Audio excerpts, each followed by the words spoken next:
Welcome to Driving Business Online. I'm Adam Maudsley, Partner Manager for PayPal Australia. Today we have Nicole Vanderbilt joining us from Etsy.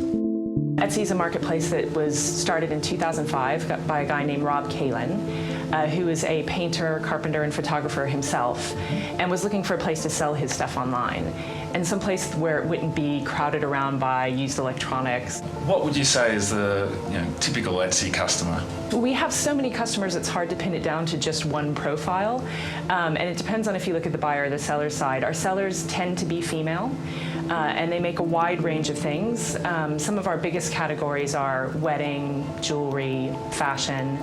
We also have vintage sellers on the platform, which is a big category for us here. We have everybody through from professional artists that have been selling for some time in the offline world, some that have their own websites, through to hobbyists that are getting online for the first time with Etsy. So what do creative businesses need to do differently online compared to a standard e-commerce electronics store, for example? Sure. I think one of the biggest things is to make sure that your product looks really great and convey the specialness of something that is handmade.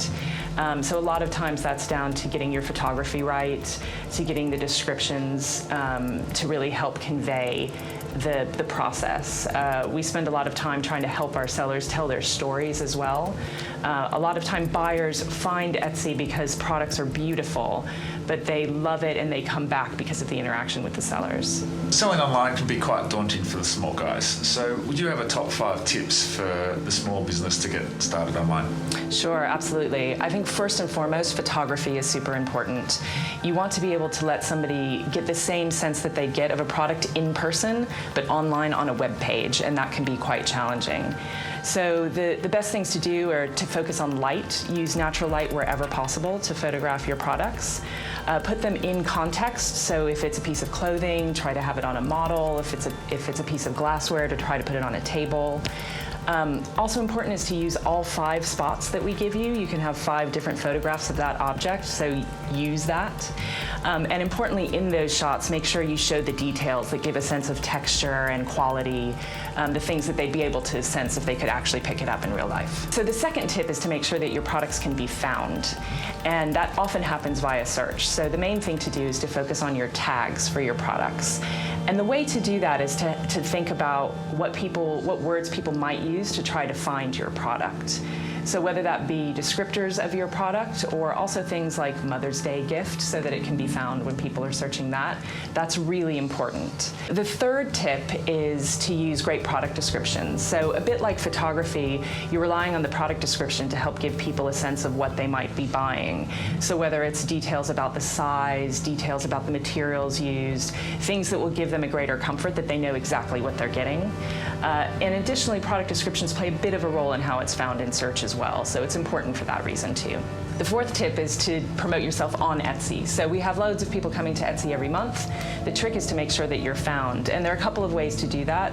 One is to join a team that you can help each other get discovered on Etsy, and the other is to use treasuries, which is a way that users can actually put together a group of products that they like together, and that's often a way that buyers can find your product. And then the last tip is that while we do have loads of people coming to Etsy, of course there's a wider web out there, and so it's also important to promote your Etsy shop off Etsy, whether that be offline or really importantly online with social media. That's one of the easiest and best ways to get people to see your products. And so we have a lot of great tools that help you integrate your shop with Facebook, and of course Twitter's a great tool as well. And for some of our small businesses out there looking to learn more, where would they go to find how to get started and a bit more details around Etsy?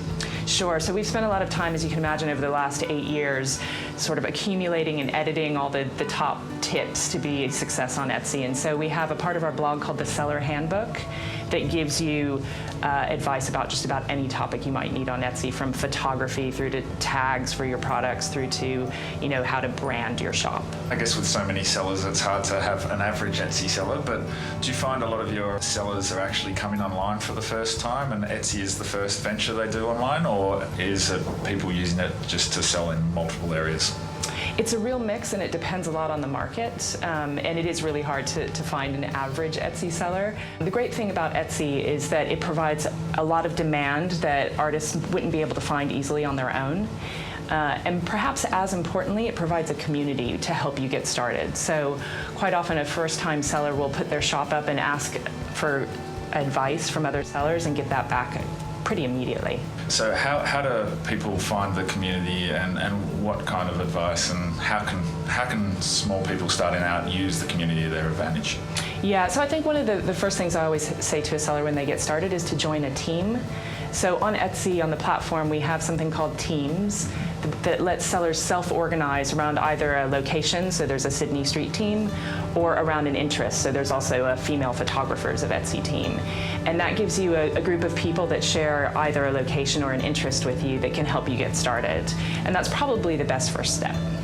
There's a wide variety of all sorts of amazing and unique products. Tell us what's the most interesting thing you've come across on Etsy? Yeah, interesting is a pretty fierce fight on Etsy. There's a lot of interesting stuff.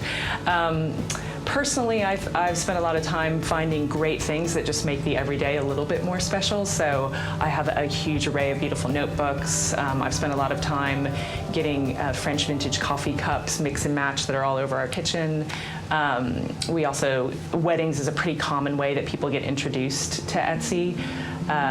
Whether it be the stuff that actually goes on at the wedding or the registry that we offer for people to get gifts that aren't just through the traditional channels. So what countries, you mentioned you're strong in Australia and started in the US, what other countries is Etsy available in? Yeah, so the English language markets are strong for us, so UK and Canada as well.